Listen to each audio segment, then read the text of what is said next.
by banning away a lot of supports and the Lucian as well.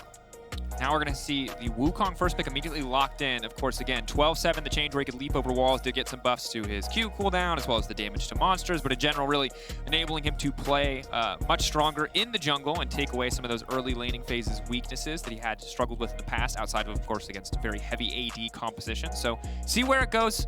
Expecting it to go into the jungle walls. On the opposite side, look, if it ain't broke, don't fix it. And Aphelios, well, he might be broken, but he's not broke. He didn't get nerfed, so use him. He's strong, offers an engage option, offers a strong laning phase, overall very powerful champion. And curious to see now how Red are going to respond. AP jungle MF is the hover. Is what I'm thinking for Cheetan. They might not pick it now. They may want to just grab themselves an early support. Things like Nautilus have been very prevalent. And I wouldn't be surprised to see that one. We've been seeing a lot of this Gwen Wukong combo. Obviously, we talked about how the buffs to Gwen. Oh. Okay, so I'll finish my point and then come back to that. But the buffs to Gwen obviously made her that much more viable again in Pro. I'm surprised as to how viable she has suddenly become. The fact that teams are saying, well, you know what? Now that she's back on the playing field, there are very few answers the teams have for her. I always like to think of champions like Tryndamere that can be used as a means to try and shut her down. But PSG right now are saying, we're going for the safe scaling approach. By going for the Gnar, they will have a little bit more frontline, a little bit of safety, and overall a very solid foundation for a good teamfight comp later on into the game. But that Jhin, second time we've seen it now. I'm not a massive fan. Nope. Maybe this Umbral Glaive tech will be continued, and it's something that we're just not familiar with yet. Yes. But while Jhin can be a very powerful laner, I'm a little surprised because Cheetan has played MF this split, and MF I think has actually been shown to be a really good answer into things like Aphelios as well. Gives you a lot of team fight power, and I think it would have synergized very well with the Wukong that they drafted for themselves. So I'm a little surprised that they chose to go for a different direction, but this also to me suggests that they're looking for a Nautilus support. So let's see if PSG look to remove that from the pool. For now, it is the LeBlanc, but I think one thing that is different from our previous game is that while LeBlanc and Jhin were really the sole sources of reliable damage on their team, the composition so far for Red Canids does have a Wukong, does have a Gwen. So Jhin can play a utility role more comfortably, has champions that setup can be used for, has a lot of upfront damage from those champions that he can look to finish off with his ultimate. So it does feel a little bit stronger for Jhin as a champion, but we'll see what it looks like once we have the supports locked in as well. For now, Yuumi, a lot of the range supports being taken away. Feels like PSG want a fist fight in the bot lane, I'm not going to lie, limiting all of these safe kind of stand-back supports for these champions that can get lane control early on.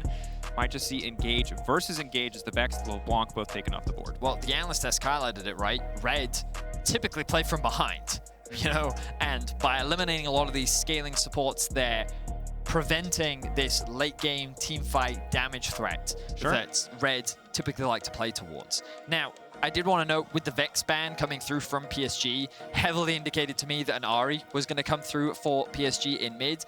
That ban in response is great for Red, but now they can look for something like a Rise. Instead, they're going to choose to lock in the Nautilus themselves, deny that as an option. Of course, Aphelios Nautilus, very tried and true, very staple, very stock standard bot lane. I would have thought that they would consider a Thresh, but still a very viable option here for them.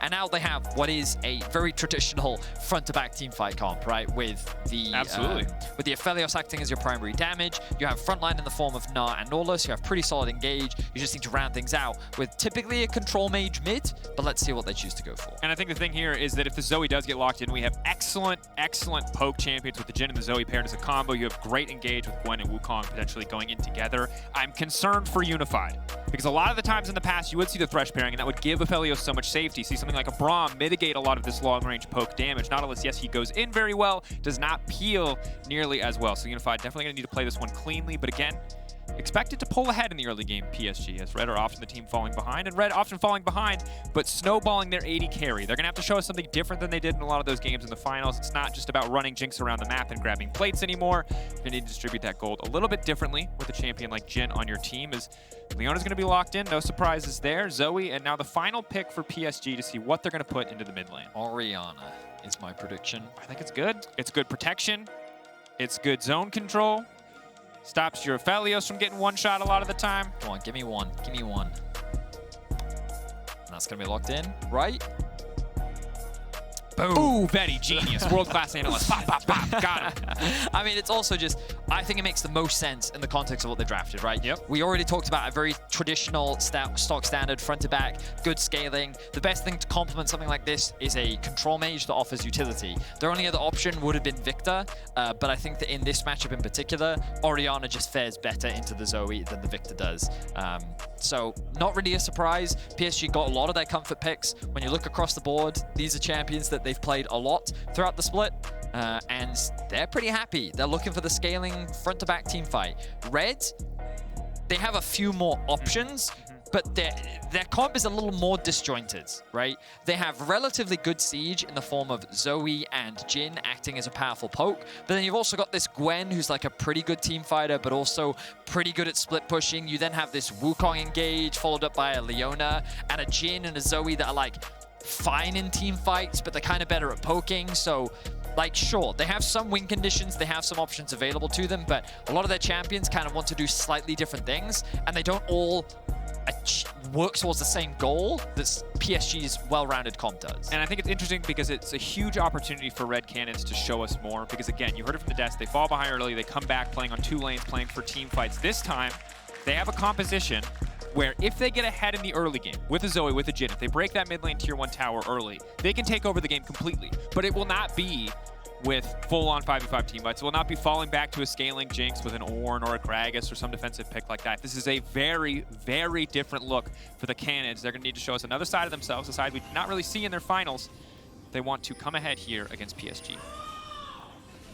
And I want to remind people a couple of the stakes as well, simply because as the analyst desk was talking about, this PSG is not the same PSG from last year's MSI. Yeah, absolutely. But PSG did make it to the semifinals.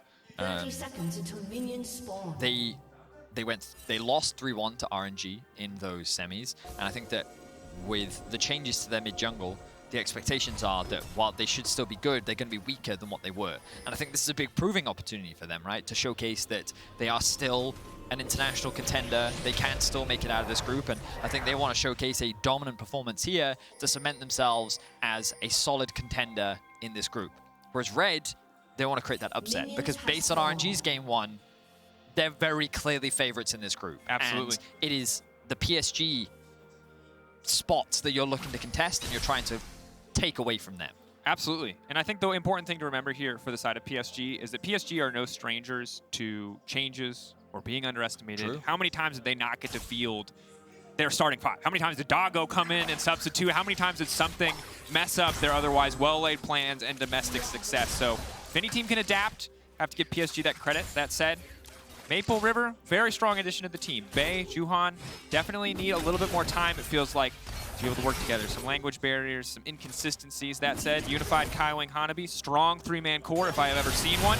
Maybe they can get something done. Good hook to interrupt the engage there. Chitan fishing for the 4th shot, but will not find it. However, lane control, very much in the favor of Red for now. Okay, Kaiwing, I see you. That was very well played.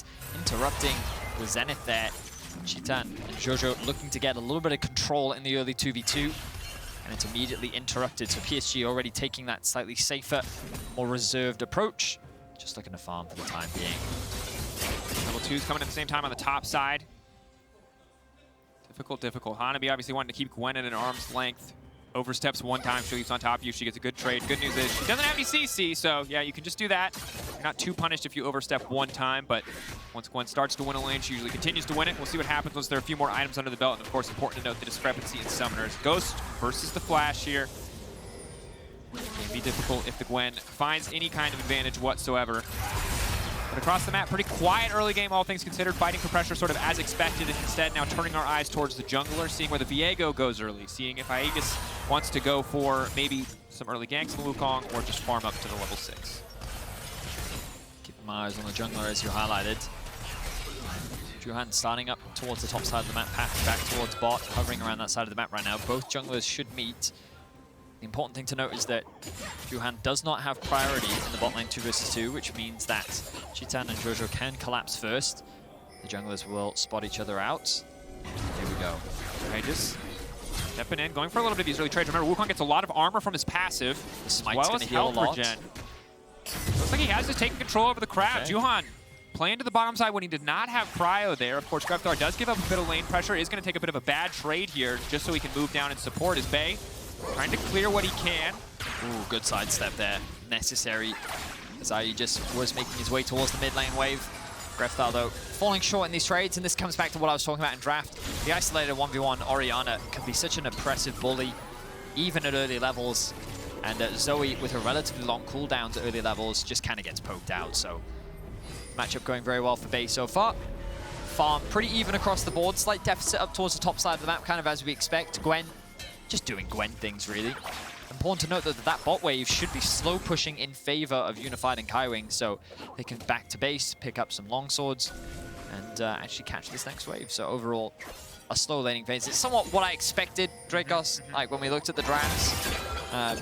But as a result of this, I am a little concerned as we get later on into the game with this composition from Red Canids. We already talked a lot about how the composition kind of wants to do different things. Yeah. Cheetan and Grevthar, really good at finding picks, really good at poke, really good at sieging towers in particular, whereas the Wukong and the Gwen, really good at skirmishing, really valuable in team fights, does very well in a side lane, and it's kind of like that duo and then the mid AD carry duo that have like slightly different goals in mind, so how they navigate around those team fights is going to be interesting to watch. Absolutely is. Hanabi playing safely. Oh, this wave here. sucks. This is, yeah. This is misery territory, observers. He knows. Giving us the horror movie vision highlight. Ooh, the bounce over the head. I respect it. Looking for the third auto for an extra bit of movement speed, but it's just not going to be enough. Red Canids finding first blood. Nice. Really nice play overall. They set up the wave perfectly. The Ghost is used by GUIGO, but it doesn't matter. They end up getting the kill. They find themselves an early lead. And while this will give PSG control over the bot side of the map, getting GUIGO into a position where he can kind of win that isolated 1v1 really sets him up for success, and it's kind of what you want to do when you have a Gwen as well. Certainly. Leona getting the kill, obviously not super ideal, but Wukong getting an assist, not too bad overall. What Viego continues to do on the top side as Wukong builds closer and closer to what we assume will be the Divine Sunder, probably for both junglers at this stage. And so far, very quiet. Very often when you look at historical success before coming into a game like this, you see the success that the PCS and specifically PSG has had. It usually means early game disaster, absolute dominance from one side of matchup. But Red Canids is doing very well to hold their own, really leveraging a lot of the strengths of their individual champions here in the early game. And again, credits to Jojo for that roam. Knows his Jhin can just sit in bot lane and be fine, moves up to the top side. Hanabi, he's not going to be too phased by this though. He's a veteran, has been playing for a very long time now. Those that have followed the international scene should be very familiar with his name. Yeah, okay, he's fallen a little bit behind early, but it's not the end of the world. He's just going to continue to farm up. He knows he acts as that front line. Are you just securing another crab? The frustration ping comes down from Juhan, where he's like, I hate losing crabs. I would really like to get crabs. If we could just make sure that that happens, that'd be fantastic. Big seafood fan. Big seafood fan. Loves it. Dungeness, king, other types of crab. I only know 2. I was going to say, what are you listing right now? Because my knowledge of crabs is very limited. I know that they are expensive. That's about all I know. You can make them into cakes. That's where my knowledge extends. They're worth a lot of gold and they give you vision. That's about it. I don't even know about the crabs that kill me in Elden Ring. That's true. Better than the lobsters, though. We can say that for certain. Those sniper lobsters. Very terrifying. Sniper lobsters. Speaking of terrifying, Sniper Zoe from downtown. Obviously, if PSG do fall behind, we talked about how while the way that Red maybe want to play these fights isn't perfectly synced, if Zoe gets ahead, Unified's life is going to be a nightmare. Juhan's life is going to be a nightmare. Hanabi's life is going to be a nightmare because, yes, Mega Gnar, big, tanky, beefy, frontliner. Mini Gnar. More describing words. More describing adjectives. Tiny, little, baby, yordle. That's, you know. So it's, could be hard. And an even game, I'm with you that I think it still favors PSG as we get later and later into the game, but Red, their life gets so easy if they can just break open mid, and the first step to making that happen is getting this Herald. Here we go. Look at the rotation from bot, Cheetan and Jojo on their way. Ooh, big damage onto Bay. Force flash! Oh, Cheetan! Beautiful pick comes in from the river. Bay was not expecting it, even burnt the flash, but still loses his life. Red Canids find themselves with 2 kills, and they're continuing to amass this gold lead. This will secure themselves the Herald, and they can gain even more control over the early game. If they also break down mid, in the near future, Zoe's life becomes so fantastic. So utterly easy. You're walking through fog of war. You're throwing out bubbles. Nobody can sit safely in their lane. It would be massive for Red if they continue to push this advantage forward. Right now, just that wave in mid. Doesn't look like they have enough pressure, but that is always the thing I keep my eye on anytime we see a Zoe in pro play. Now, I'm going to say this again, because this is the second time we've seen the Emerald Glaive Jhin, and, you know, we're not familiar with it. We're going to do more research, especially after today's games. I'm skeptical. I am absolutely willing to be wrong. I remain skeptical. Let's have a look at this play once again. The root into the ult, flashes away. Ooh, good damage. A good pick overall. Very well played. But yeah, it's now that we've seen it twice, it makes me think, okay, there's probably something we don't know. Yep. So, I mean, it's a cost-effective item. Oh, it clears sure, vision 100%. very quickly. Very powerful. In general, it's just very strong. When it's good, it's very good. It's one of those things where, like, as a first item, like, for the value that it gives, Sure. it's just it probably just gives you a very strong spike. I mean, like, one tick of his ultimate helped him secure that kill, right? Yeah. So, like, the damage is definitely nothing to scoff at. And it's definitely going more favorable than what we saw last game, that's for sure. Certainly. They are setting up a wave right now. Looks like they're not going to risk any dive. Can look to back to base, maybe spend some of that gold that they're sitting on. Yeah, and I will say, like, thinking more about it, because of the cost reduction, you do get that completed item before your opposition if the lane is even, right? Well, which means that you then set yourself up for a potential fight or play that bit earlier. It's also, remember, as with most lethality items, hold that thought. GUIGO going forward there. It's very cheap. The build path is very easy. It's a ton of long swords. Your backs are easy. Last time, Varus was super popular as a lethality AD carry. This item was very strong on him. He would buy it, mostly because it's, you know, it's 200, 300 gold cheaper, and it's just easy. Every time you back, you can buy something. There are no bad backs when you're building lethality generally, and that's certainly the case when you're building something like Okay, yeah, I see it a little bit more. Perhaps we were just skewed in last game because, I mean, they were losing. I'm willing to be wrong. I just like, you know, maybe I'm a bad Jhin player. I'm definitely a bad Jhin player. I like my mythics. I like my Yomus. I like to go fast. You know, playing for the team, respectable. Is it questionable? I don't know. Someone send us the map. Happy to be wrong. Cheetan is caught out here. Ignite already ticking down. He's running for the hills. Unified a mile away, however. Nautilus just casually solo killing Cheetan there. Not a problem. Did burn the Ignite. Will force Cheetan low. Lost the heal as well. Big thing here, though, for the Jhin is that he can still just ult in this fight and contribute plenty. Objective getting lower. We're going for the full-on 50-50. That's going to be the two-man, but the lead forward from Wukong is big. It stops Unified from hitting the multi-man ult. Aegis going immediately into the backline. Now Jojo looking to follow up. Here comes the curtain call. Unified needs to make his way out base. Stepping forward to body block. Is going to save his AD carry, but again, Red taking advantage in the exchange. Yes, PSG get the dragon, but Grevthar hungry for a little bit more. That's one sleepy Orianna. She will not get taken out. Damn, Red Canids, they're just making all the right decisions in this early game. They haven't ballooned this gold lead, but 2K, 11.5 minutes. Expectations be damned, right? Of course, PSG, they have taken a very passive approach in this early game. We haven't really seen them force any plays. They did just secure that Drake, but I love the aggression that we are seeing from Red Canids. They recognize that they need to be making stuff happen on the map, and they're making it work. Aegis now 2-0-1 on the Wukong. And let's have a look back at this fight. So the Shockwave comes down to do this early on. Doesn't really do that much damage. Aegis not quite able to land the smite, but notice he's going to flash commit here and create so much damage and disruption on the backline. This means that then the follow-up damage from Grevthar and Cheetan is just destructive. It forces PSG to split up, and they're able to find these isolated picks, and Red end up coming out on top. And the thing about picks like Jhin and Zoe is if you start winning a fight, you usually keep winning the fight, because Jhin has so much execute damage, Zoe gets to reset with all these summoner spells. It's so easy to keep a fight going once you have any kind of advantage. Herald, though, dropped on the top side, looking like they're putting this gold into both the back pockets of Aegis and GUIGO as well. So funneling this Wukong, 2-0-1 already the scoreline. Yes, he's a bit behind in jungle CS, but 4.6k, nothing to scoff at, and a 2-item Wukong ahead of the clock is going to be a very terrifying thing for PSG to deal with. Oh, for sure.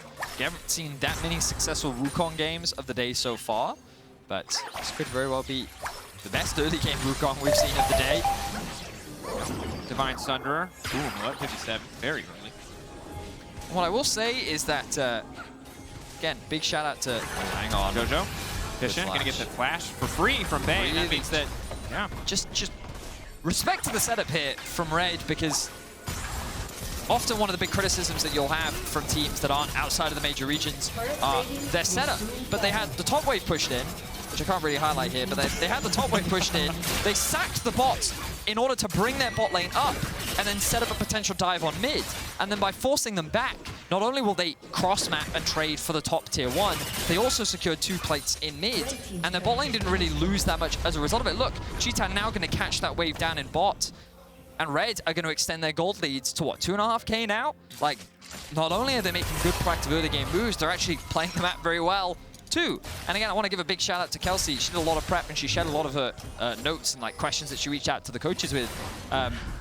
She reached out to the Red coach, and one of the things he was saying was that we feel we're a lot more well-rounded compared to our Worlds performance. We felt like that we needed to learn a lot, and they wanted to make it back to the international stage, and they wanted to be more diverse as a team in terms of what they could do. And I think we're seeing that. We're seeing that evolution, that adaptation, that growth of a team. And yeah, I was skeptical of their draft. I was worried about what they'd be able to do, but they are proving me wrong. They're playing the early game well. Now they just need to keep this momentum up, and they need to keep the pressure on PSG before they can reach that big 2-item spike and then look to try and force those team fights. Yeah, because it is important to remember, while Red are very much in the lead, their gold is kind of spread out between the respective damage spots on their team, whereas PSG really have all of their gold in the back pocket of Unified. He was the gold leader in this game when we checked in moments ago, and while yes, he doesn't have all the backline peel maybe that an Aphelios would love to have, 3-item Aphelios is still something that has to be respected. Has the Gale Force, has the cleanse for a little bit of extra safety, and if it is a game that comes down to full-on 5v5 team fights, it's really just about whether or not he can survive the Gwen and Wukong, and if he does, they're just going to win every single fight. So it's something that has to be looked out for. For now, Red very much in control. That can all slip away from them. If they fall behind, they lose 1 or 2 fights, they lose a couple major objectives. PSG still ahead in the Dragon Race, and it's going to be an Infernal Soul.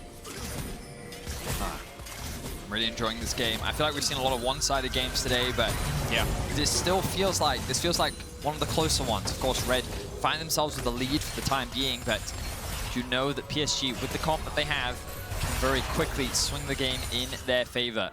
Traditionally, 2 teams that are known for their late game team fighting, and you feel like that we're building up to that point. Great game to round out day 1 of MSI with. Absolutely. And now as Red look to break mid lane, their lives become so much easier when it comes to getting cryo, setting up vision, looking for these picks that we talked about. Very well played. Like, the way they use the Herald, they'll secure the mid tower, they'll have that control, have the Gwen push in bots, gives you access into the river.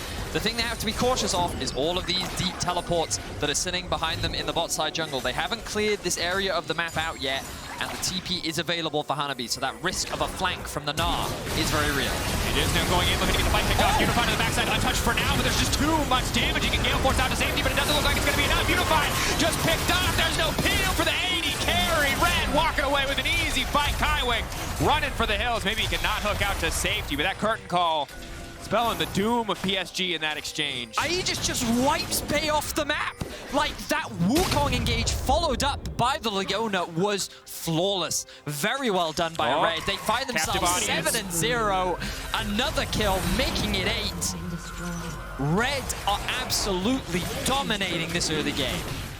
And this is a moment that starts to reset the script for this group. If you go to expectations, this group is 1 RNG, 2 PSG. Not a lot of questions therein. It's a pride battle on the bottom side versus Red in the Istanbul Wildcats. But with Red showing up like this, with a new composition, something we didn't really see them play as much domestically, you start to wonder, can they be the team? Can they be the ones to make the upset? Engage. And a good follow-up as well. Immediately from Cheetah, the root comes through. And like, yeah, we haven't seen a lot of Wukong today, and I don't have a lot of experience casting Wukong, but his damage is pretty nutty when he's able to get into the thick of things. Like, I've seen Armut's Wukong top before, but Jungle Wukong, the way in which he just comes out of the brush like that, is able to find that initial one-shot. Very well played. The follow-up from Leona was just so lethal as well. Cheetah's just on point with those snipes today. Man, the man hits his shots. Oh, there it is. Absolute confidence. Love to see it in the face of the players. 5k gold lead, big Wukong damage. And the thing about Wukong is that, like, when he snowballs, when he's ahead of the clock, he is such an incredibly oppressive champion. Oh, yeah. Because domestically, if you're not an LEC fan, we've seen 2 kinds of Wukong games. all of them are from Arma. Yeah. He gets camped, he falls behind, eventually he becomes relevant. Or he gets snowballed and he takes over a game completely. And for Aegis, he's taken over the game completely. This is absolutely unplayable for Hanabi. The curtain call's not even necessary. Get that man an assist. So what I'm starting to realize is that knock-up into root is basically guaranteed CC. Yes. And because the range is so long, Yeah. there's nothing you can do about it. You just, and like, the reason why I made that comment earlier about like Wukong, normally when we saw Armor play, it was always flanks. He was always looking for flanks with the Wukong. He was never the primary engage tool. Aegis is always the one starting off these fights, and then the rest of the team follow up behind him. He has so much trust in his team that Jojo is going to be right there behind him, that the snipe is going to come through from Jhin, that I'm just really impressed with this coordination and execution that we're seeing from Red right now. It's a fantastic performance from Red. Again, on paper, I did not expect a lot from this team, but they are truly showing up today. The way they're doing it, incredible. This is a team composition that if they had fallen drastically far behind in the early game, would have been so difficult to execute. But with this lead, they are playing it to perfection. Use the range of the Jhin and Zoe for setup or for follow-up. Let the Wukong, the Gwen, and Leona run in face first, do the damage, find the picks, and it's working out fantastically for them. And CB Law has to be feeling good, because most tournaments do not start like this for the CB Law. Admittedly. Yeah. Brazil have been known to get those early leads, and they're not quite able to close it out. That is true. We need to see Red now not get over-aggressive, control the map well. And we've been impressed with their lane assignments so far and how they've been managing their waves, but can they actually secure that win? Can they get themselves ahead on day one of MSI? Right now, things are looking good. They're playing through two lanes. The analyst has talked about this, how rather than trying to play the entire map, just focus on the two lanes. And they have control, a wave pushing in top. Oh, this is good. I like this a lot from Red. They're following the steps here. They're using the wave they have in top. They don't want to overcommit. They just want to clear out the jungle, maintain control. Look for the Aegis going in on the backside, but Hanabi has Mega Gnar. It's not too far off. Jhin gonna go out with the blast cone. Have to be careful. You cannot get over-aggressive into the Mega Gnar. No matter how big your lead is. GUIGO pushing into the mid lane. Bot lane needs to be answered eventually. PSG weathering the storm for now. Yes, and that was a slightly harder engage to follow up on. Good jump from Hanabi as well to disengage from the follow-up that we saw. It's again that Wukong engage into the W from the Jhin, into the then follow-up from the Leona. Very devastating, very powerful pick setup. That this time around PSG was able to avoid, and as you rightly said, buy a little bit more time. The Dragon now spawning in about 55 seconds. Resets very wisely coming in from Red. Aegis likely going to clear this camp. I wouldn't be surprised to see him base, pick up a few more control wards. But he may be running out of time. It's just a difficult spot too. Unified going for the Collector second. It's going to feel good in some instances, especially against Jhin and Grevthar, but Aegis has so much armor already between Death Stance and Plated Steel Cast. Gets so much more armor from his passive. You just have to wonder if Lord Dominik's could have come out here, could have been a little bit more effective, because it really is just about, can you survive the Wukong? He will leap into your backline, and if he is not answered, he will kill your backline, and that is going to be the puzzle that PSG have to solve. They're going to send Grevthar to catch the top wave. They have bot pushed in. He does have the teleport available. And once again, Red. They are the aggressors. They will catch the mid wave, push that one in. They lose a tiny bit of vision, but look at that ward just above GUIGO. Very deep, gives them a lot of information, and this is going to be uncontested. PSG going to use this window to move towards the Baron, see if they can reclaim some vision control. Hanabi. Once again, very clean execution.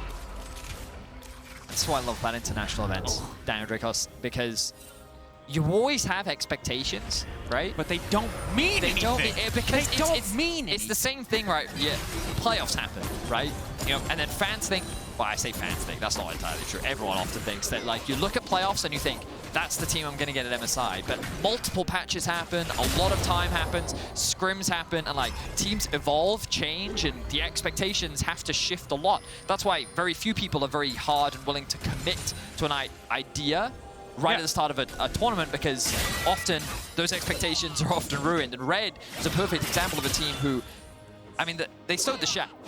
They showed the stats. Yeah, the stats are bad, which is weird because normally every minor region, they're like super top heavy. They just dominate. They have like plus 30 CS in every lane, and they're just better. They just beat everybody better. So the fact that Red have bad early game stats, notably bad early game stats, and are absolutely smashing PSG at this very moment, at least for now, is in a controlled way as well.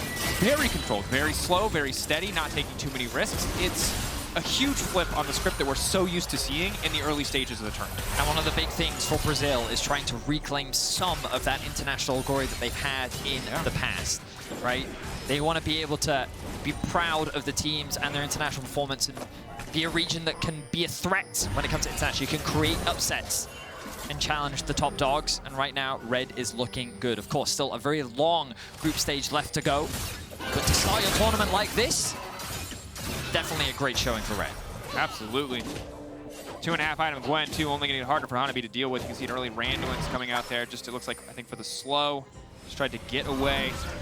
Here's some of the base damage that's going to come in from Gwen, even if it is armor. Aegis. Again, look at this. Now they're playing through all 3 lanes because they know they have so much control. Very little vision invested towards the bot side of the map, but GUIGO knows that if they come, I can just disengage. I have the Ghost, I have my immune, I'm chilling. You guys just keep the pressure up top side, and the Biscuit just waiting for an opportunity to do Baron. Now, Baron is the problem area. Yeah. Because while they do have Leona, it's not the fastest with Zoe and Jhin, but they're looking for the fight. Won't be a problem if they can win a fight. Engage going to be interrupted, but there's Aegis into the backside. He's going to look for the second proc. Immediately goes invisible, goes for the second proc. It's massive damage. That's going to be one sleeping jungler. That's going to be one dead jungler as Red managed to find the pick. They can turn their face back towards the Baron. The pings are coming out. They're ready. They have found their window of opportunity. Could they have rushed it with a Jhin? Absolutely not. Can they rush it when a jungler is dead and an Orianna is low? Hell yes. That is 10 kills to 0.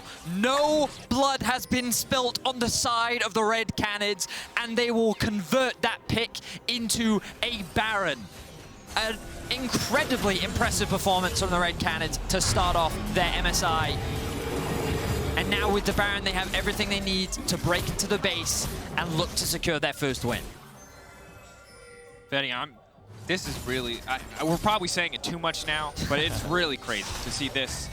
Upsets happen, yes, but usually they're upsets. They're messy, they're sloppy, but this team clean through every stage of the game. And when they have this big of a lead, they get to play fights just like this. It's so good. Jojo this time with the engage, and Aegis with the follow-up, and then the long-range damage.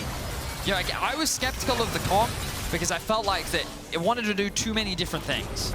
But seeing it in action, I grossly underestimated it. And it may just be because PSG had a very slow game, but all in all, what Red is doing is they're engaging with either the Wukong or the Leona. And Grevthar and Cheetan are untouched every single fight. There is absolutely no backline threats that they are worried about, and they can always follow up reliably. The worst case scenario for Red is if that Wukong dies immediately, and he just hasn't. They have not been able to kill him because it is always Red that finds that initial pick first, and they create the numbers advantage. So huge credit to Red. The way they're playing this comp is a joy to watch, and it only opens us up even more for future compositions at MSI. Absolutely. Ready to see the rise of Jhin, as it has been a pretty popular pick so far of the day, but only Phoenix and Cheetan picking it up for themselves. GUIGO. Bit of a stun here, Aegis. Finding the jungler, catching him out, looking to knock up Hanabi, but Hanabi's gonna get the double bans off to safety. Meanwhile, Unified, oh no! His life is just so hard. Oh no! Cheetan those with the flash and W combo is able to secure a kill. They're looking for more. One more kill. They are not stopping, they are not throwing, they are not giving up, they are not making the mistakes of the past. They are not forgetting the sins of their fathers or forefathers. It does not matter. Today, Brazil is here to dominate. The CB Law is here to dominate. Red are here to dominate. PSG rather, are getting ripped to pieces. Another kill will go in the favor of the Red Canids. 13-0. Oh my words. And I thought the most one-sided game of the day might be a G2 game, might be an RNG game, might be a T1 game, but a 13-0. Today, Red are the guys wampa stomping their way across this rift. GUIGO walking forward, another route onto the AD carry. Unified's life is a living hell. He's getting picked apart again, and finally the victory will come through. Cheetan, full confidence, A well-earned victory from the entire red lineup. You always know you're going to get a passionate team from Brazil, and look how much this single win means to them. The group stage is still going to be a long and difficult road. Teams are going to evolve, they're going to improve, and they're going to find ways to shut down what it is that you're good at. But for now, the red Canids find themselves tied for first with RNG in this group. And it makes the group so incredibly exciting. PSG, can they rise up? Can they find their form again? Same story with Istanbul Wildcats. We're finally going to see a group where everybody is fighting for a way out of the group. Well, this is the thing. The Wildcats, of course, their first game was against RNG, but that was an expected outcome, right? And I think even what we saw from the Wildcats early was a good idea that they just couldn't quite execute upon. I feel like we haven't really seen the Wildcats, and it really does set up for an interesting group after this performance. This group is going to be an interesting one to track for sure. I love it, Vedi. Sometimes you forget, you get used to the status quo, you get used to the expected favorites winning out, as has often been the case in Stage 1 in plans. Even if there are a few upset games here and there, gives me hope for a thrilling group, a close, contentious fight to make your way out and into the Rumble stage. PSG, maybe back to the drawing board a little bit. Feels like once they fell behind,